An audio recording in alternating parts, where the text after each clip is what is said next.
Greetings everyone, Agion here with another Age of Empires 2 Definitive Edition replay. So on the bottom right side, as the red Vietnamese, we have the Sniper. So on the left side, as the Britons, we have USB. Though interesting enough, the Sniper does have Raging archers, but I believe the more true archer is the Longbowman. You have some of these walls being destroyed in order to help gain access to this lower region. You can actually destroy pretty much all of these walls and fear no repercussion. And Red can do the same. He has done partially the same over here. Go ahead and fast on forward. You got a large number of cows over here being collected by Red. Green is trying to find his own cows. 2 boars are inside. And we got a wood camp being built over here. Looks like the first boar is being collected a little bit early.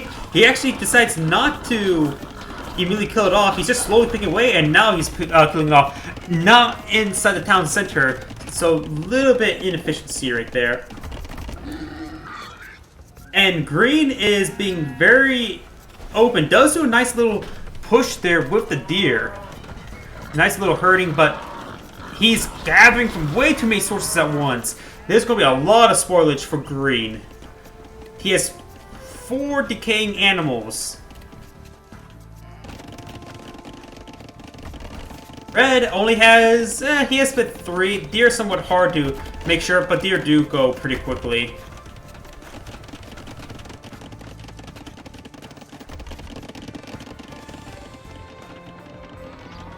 Something to note.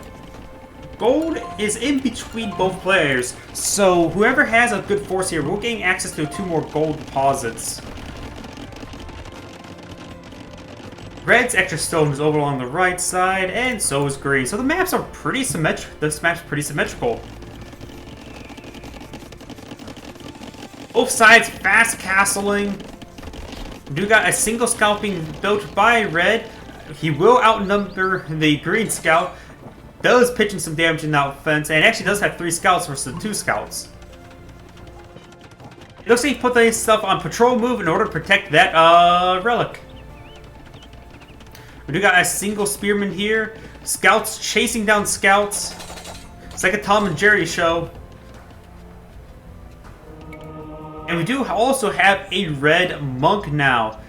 Potentially able to convert. Scouts do take longer to convert. He will pitch in some damage into the monk. The monk does not have the health upgrade, so does get killed off in 3 hits.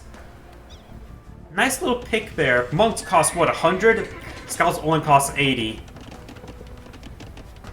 And that's food and not gold.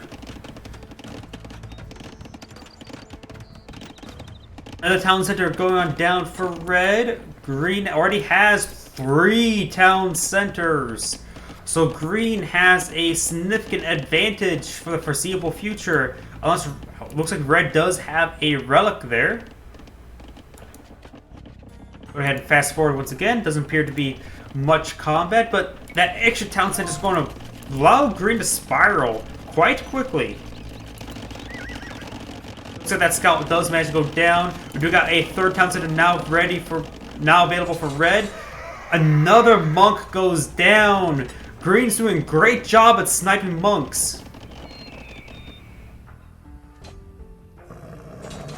And look at that! He nearly got a 4th monk. He actually will get that monk. This is great monk sniping. Another monk! Jeez! Green is on point. Red does manage to sneak in there with a couple scouts. Could harass, but designed just to spot. Is harassing. The more damage actually coming from the pulling off the village off the line. It looks like they're on a whole ground send and they die.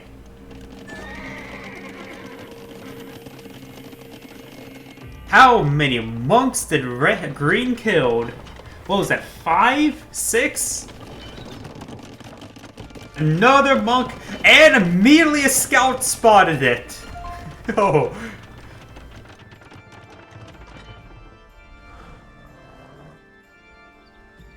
Red's going to need to put a pretty good defense force in order to grab that relic.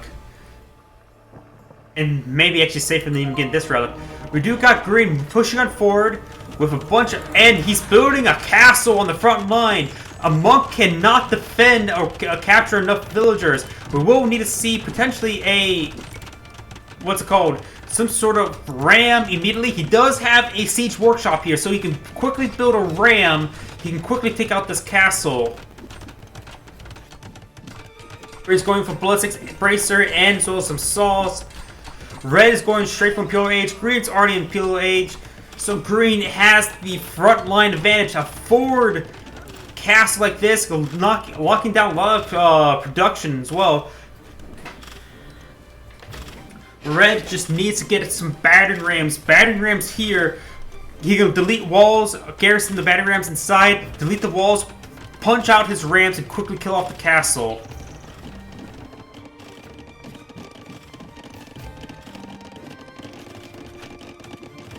Skirmishers just being annoying. Luckily, he may have a monk for healing.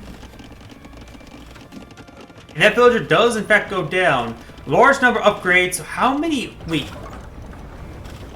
That seemed like a lot of villagers, however, was actually queued up by Green. So Green may have... He has 4 town centers. Currently, the resources... Red does have a significant amount of food. Pure Age sort of pushing back his villager count.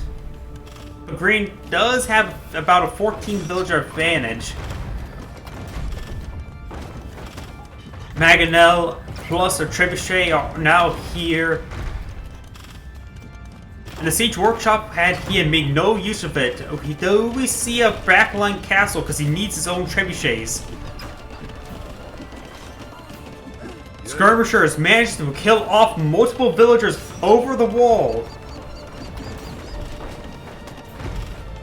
The front gate is smashed. Another trebuchet. Where is Red's response? He's building a lot of skirmishers, but that will do nothing. Green's building a castle inside his opponent's walls.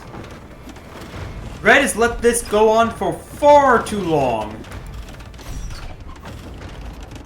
Not even as his own castle is currently built, because that's just his stone line right there. He doesn't have any stone income right now.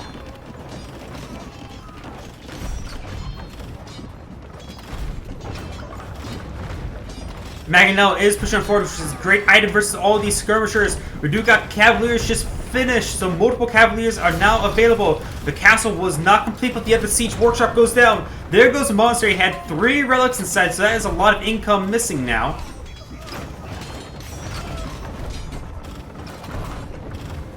There is a huge number of skirmishers here.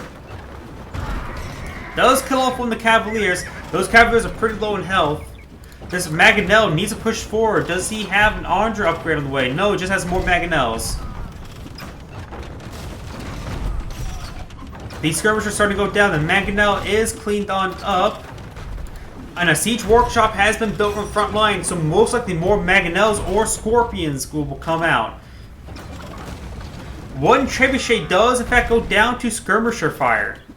These are Imperial skirmishers, so they are superior to regular skirmishers.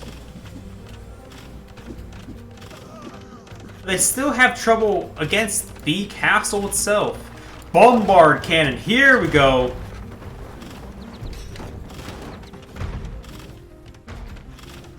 This bombard cannon is exactly what he needs. He needs to make sure this bombard cannon does not go down. Green could sacrifice his cavalry in order to take it out. Nothing else really threatens to the cavalry their way. So, rushing his cavalry wouldn't be half bad. He can allow time his Mangonels to push forward and engage the infantry units.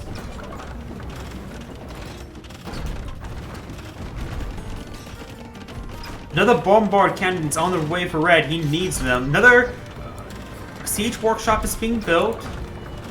The villager count is relatively similar, so if Red can contain the breach, he's in a better position. He needs stone.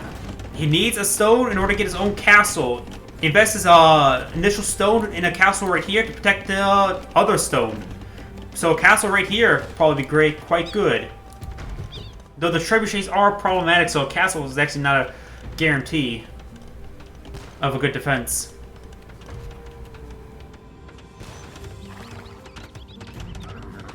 Green is repairing his frontline castle.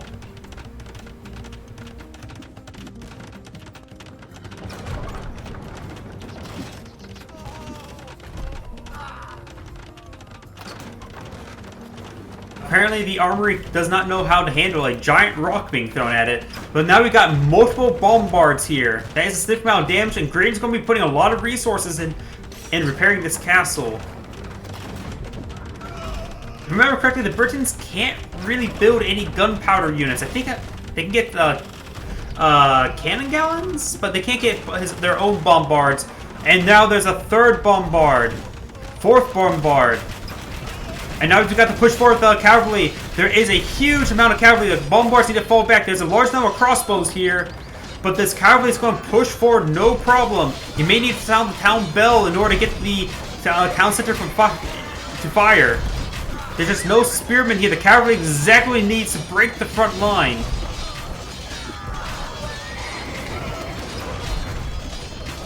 He's currently microing all the crossbowmen. Which are arbalists, I should say.